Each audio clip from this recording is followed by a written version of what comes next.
All right, ladies and gentlemen, that was Judge Cahill talking about his ruling about these minor witnesses being presented by audio only. I want to bring in my guests, Eric Faddis, criminal defense attorney, DeWitt Lacy, criminal defense attorney. DeWitt, I want to start with you. I want to talk a little bit about Judge Cahill, because I have been impressed throughout the course of jury selection, throughout the course of motions, and now throughout the course of, so far, our short time in trial with his rulings, with his approach, with his tone. I think that he is one of the best judges that could have been chosen for a case like this one. What is your take on the judge?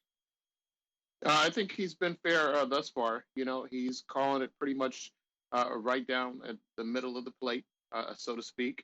And that is to say, he's not necessarily interfering with the progression of the trial, and he's letting the lawyers try the case.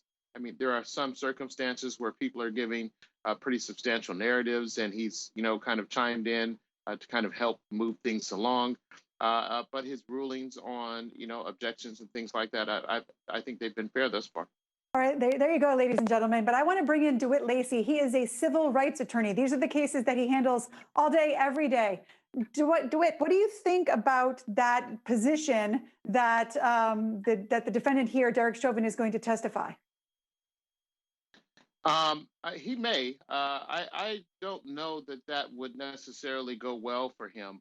I think that the evidence that is against him will just be so damning, and to ask and to, I guess, expect him to give some type of reasonable explanation for having his knee on Mr. Floyd's neck for that amount of time, I don't think goes well in front of a jury. I think it turns into some stumbling, no matter what excuses and or I guess pre-made testimony he has made up or developed.